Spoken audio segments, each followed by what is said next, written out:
apart my spectacular Northwest Territories. Welcome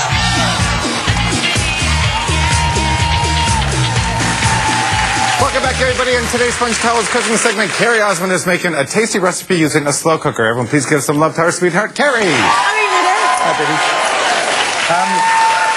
I love the slow cooker. I'm so excited. I know. I was watching you from the back room, and I'm like, oh my God, I'm so glad you like slow cooker. So I'm going to teach you a really fun recipe to make in your slow cooker, something that people probably wouldn't expect. I've never made this. Right? You do pot roast, you do chicken and stuff like that. So we're making a spinach mushroom lasagna. Spinach in a slow, see, I didn't know you could do that. Cooker. I know. Yeah, totally. So in my pan here, I have 4 cups of mushrooms that I've just thinly sliced. I've been browning them off with carrots, some onion, and some garlic. Okay, and these are button?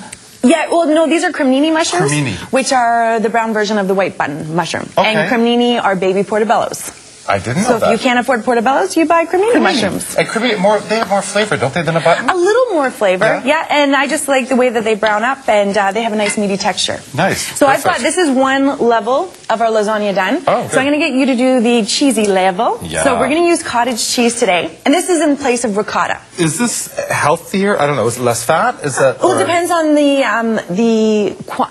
type of cottage cheese you're using. So is it 1%, 2%? So you can make it lighter if you want. Right. Okay. But it's also going to make it a lot easier to spread, especially if we're trying to spread at the bottom here without moving the noodles. Fair enough. Okay. And then we're going to add some chopped spinach. So this is frozen spinach that we drained, right? We thawed, we drained well, and then we chopped it up. So this is adding some health. I was going to say, we've used this a lot with you as well. It's a great staple to have in your freezer, right? Great staple to have. You can make everyone's favorite spinach dip. You can add it to pastas. You can add it to fillings for pastas. Yeah, yeah. And then we're going to get some Parmesan cheese, so about 1/4 cup, which is going to add our nice salty flavor. So just dump it in. Again, these are all ingredients that you probably have in your fridge at home or in your pantry. Yeah, yeah, yeah. All right, a little bit of nutmeg. And this, I never put nutmeg in, but it's a huge ingredient, isn't it? Especially in cream sauces, it just adds a nice peppery, like almost like a sweet, warm, peppery flavor. And just a little bit. Too much? That's perfect. No, that's perfect. I'm making Christmas cookies or something. No, you're not. Yeah, right? I think so. And it's great to buy nutmeg and it's full seed, and you just keep it in your pantry, grate it when you need it, and then... it always stays fresh, right? Exactly. Yeah, yeah, yeah. Good point. Now, if we were just to layer this into our lasagna, as the lasagna cooks, the cottage cheese is just going to go like this. It's all lazy. Yeah, exactly. So to hold it all together in good form, we're going to add an egg. Because think about when you make a frittata, right? Okay. You have all these eggs, and then you put all these ingredients in your frittata. And the egg holds all the ingredients kind of upright and perfect. So the egg does the same thing. The egg is like the Spanx of the cooking world. You got it. That's the greatest thing ever. It is, right? Love eggs. All right, so I'm going to add... we can put in 2, and it'll be like a tiny little lasagna, right? It'll be super firm. So I'm going to add some Italian herb seasoning, which is one of my favorite seasonings because it's a mix of rosemary, oregano, savory, garlic, red chili flakes. Yeah. It's great to add into salad dressings. It's great for eggs. It's great for everything. And a little bit of hot pepper. Oh, a little bit more, right? I was going to say, you know me. He likes things hot. I put in half the jar of that. I know. And a little salt. Do I throw in some salt and pepper into here? For sure. As well? I like to season every layer so that you just have great flavor all the way through. So I'm going to take some pepper too. Beautiful. And then what you're going to do is you're going to take a jar of pasta sauce, add it to your vegetable mixture. Yeah. Like so. And this is like really simple. And then you're going to add some water. Now, the reason why I'm adding water is, one, if your slow cooker's on for a few hours, you're going to have a lot of evaporation. Okay. Right? So if all the sauce evaporates, I'm going to have this thick sauce. And I need something to cook my noodles. Of dry noodles. Oh, so it may look watery right now, but it's not going to be. But it actually works out in the end. All right, so let's start layering. Can we? Yeah. So when you're looking for a slow cooker, a 7-quart is the perfect thing to buy. What is this one here? This is a 7-quart. Yeah. Because you know what? Mine's big like this as well, and I like it because...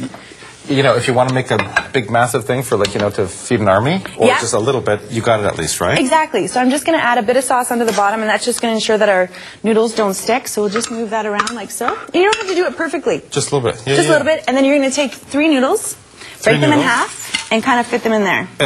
Like this? Doesn't have to be pretty. That? Yeah. Do I layer them up? Just spread them out so they're not totally overlapping. Like that? Yeah. And now, are these the no-cook guys? These are, the no-cook noodles. The no-boil. The no-boil noodles, you're right. And what's great about them is, I'm having a brain fart right now. It's like the no-cook noodles. The no-cook cooked noodles, you know those ones. You know those ones, all right. You know the kind, right? Generally at the grocery store. So now we're going to take some of our cheese mixture, and we're just going to spread this over top. So now what I would need you to do is start breaking some more noodles. Oh, yeah. Oh. Because you're now going to put noodles over top of this layer. Now, this kind of thing, though, I can't make this the night before, right? Like, it would get mushy, wouldn't it? Or would it? Well, you know what? I'm not going to lie. This is going to be like a nice soft noodle lasagna. Sure. But it's going to be super cheesy and it's going to be delicious on some garlic bread. Yeah. So I haven't tested it where you can make it the night before and put this in your fridge and let it sit. I'd love to know what you think if you do that. Yeah, but I'll give it a definitely try. the morning of is something that you can quickly just assemble this. And then throw it in, sure. So I'm just going to bring more sauce over top of here. Now also when I'm buying slow cookers or recommending slow cookers to my friends, what I tell them to buy is one that's got a warming function on it. Because if your recipe is only for 4 hours and you're away at work for 6 hours, what it does instead of turning it off and then it's cold when you get home, it keeps it on the warming function. It keeps it nice and warm until you get home. So more noodles. More noodles, yeah. And then we're going to do cheese sauce. That's actually a great cheese sauce.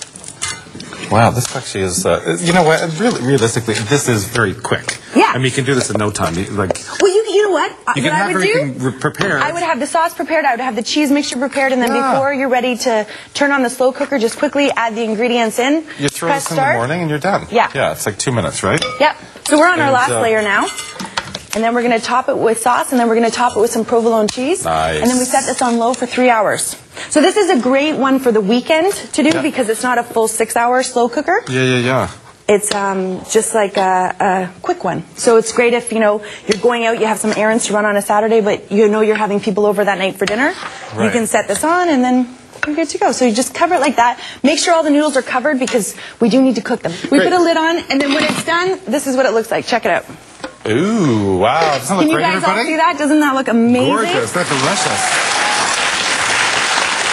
That, you know what? And you get all those amazing layers of lasagna there. That's what I'm thinking. We're going to go to break. What are we doing after the break, sweetheart? We're making dessert in a slow cooker. We're making a pudding cake.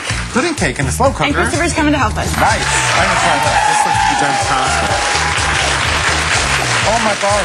Is it good? Gooey and cheesy. Look. Later, Carrie Osmond's going to show us how to stir up her favorite sweet cocktail. Everybody stand back. Stand back. Everybody. Wait. It's everywhere. Hang on. Wait. I can do it. Well, we have lots of vodka. All right.